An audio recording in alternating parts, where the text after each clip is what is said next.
Hello guys, good morning. Welcome back to my channel Munmun Nayak vlogs চ্যানেলে আরও একটি নতুন ভিডিওতে তোমাদের অনেক অনেক স্বাগত। তো দেখো, আজকে 3 দিন ধরে প্রায় বৃষ্টি পড়েই যাচ্ছে। রোদ্দুরের তো কোনো দেখাই নেই, সেই কারণে আর কিছুই ভালো লাগছে না। তো বাইরের পরিবেশটা দেখো একদমই অন্ধকার।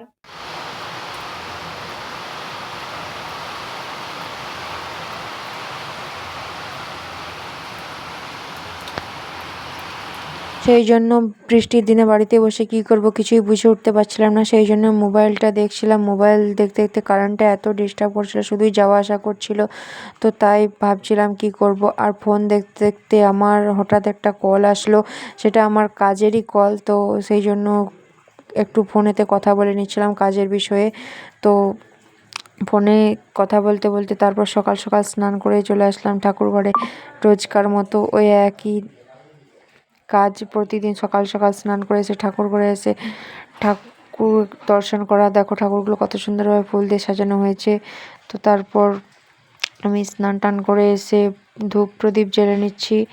ধূপ প্রদীপ জ্বালতে জ্বালতে ভাবছিলাম আজকে কি করব, কিছুই তো করার নেই। এত বৃষ্টিতে কি করব। দেখো, বৃষ্টি হলে তো খুবই প্রবলেম হয়, তো কিছু তো করার নেই। বৃষ্টি তো হবেই, কারণ বর্ষা তো এসেছে, তাই না? এবার তো বৃষ্টি হবে। তো দেখো, অনেক কষ্টে ধূপটা জ্বালিয়ে নিলাম এবং ঠাকুরের সামনে আরতি করতে লাগলাম।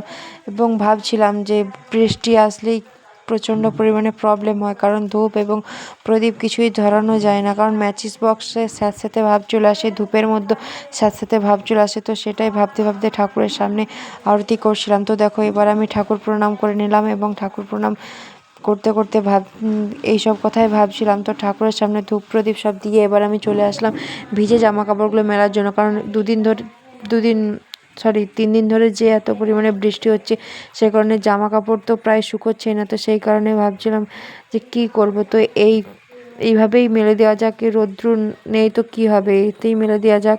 জামা কাপড়গুলো তো মেলতে হবে না। তো সেই কারণে জামা কাপড়গুলো রোদে দিয়ে দিলাম। তো তোমাদেরকে একটা কথা বলে রাখি, অত সুন্দরভাবে গুছিয়ে হয়তো বলতে পারি না, কিন্তু বলার চেষ্টা করি। তো দেখো, জামা কাপড়গুলো মেলে চলে আসলাম বাড়িতে। তো বাড়ির ভিতরে এসে দেখি বিছানাটা খুবই খারাপ অবস্থা, প্রায় দেখতে একদমই ভালো লাগছে না। তো সেই কারণে বিছানাটা একটু গুছিয়ে নিচ্ছি। তো দেখো, কত কাপড় জামা হয়ে আছে বিছানাটাতে, এবং বলতে গেলে সকাল থেকে বিছানাটা প্রায় বাগানোই হয়নি। তো সেই কারণে বিছানাটা একটু গুছিয়ে নিচ্ছি, কারণ অগোছালো বিছানা দেখতে তো একদমই ভালো লাগে না। তো বাড়ির মধ্যে বিছানাটা গুছানো থাকলে মনে হয় যেন পুরো বাড়িটা পুরো ঠিকঠাকই আছে। তো দেখো, বিছানাটা বাগিয়ে নিচ্ছি। তো বিছানাটা বাগিয়ে নিয়ে তারপর তোমাদের সামনে আসা যাক। তো দেখো, বিছানাটাকে একটু ঝেড়ে নিলাম এবার।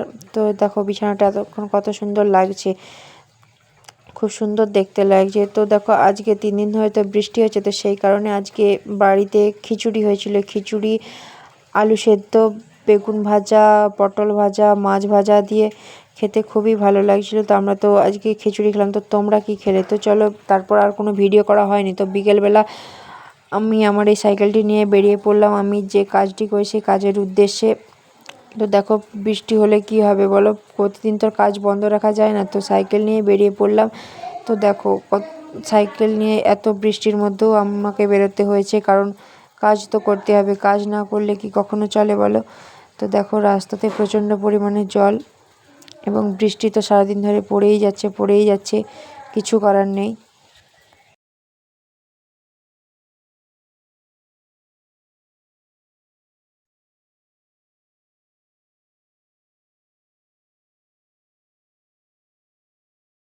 চলো, বিকেলে কাজ থেকে ফিরে আর কোনো ভিডিও নেওয়া হয়নি, কারণ এসে আর ভালো লাগে না। তো আজকে এই পর্যন্ত, দেখা হচ্ছে নেক্সট ব্লগে। Tata, good night.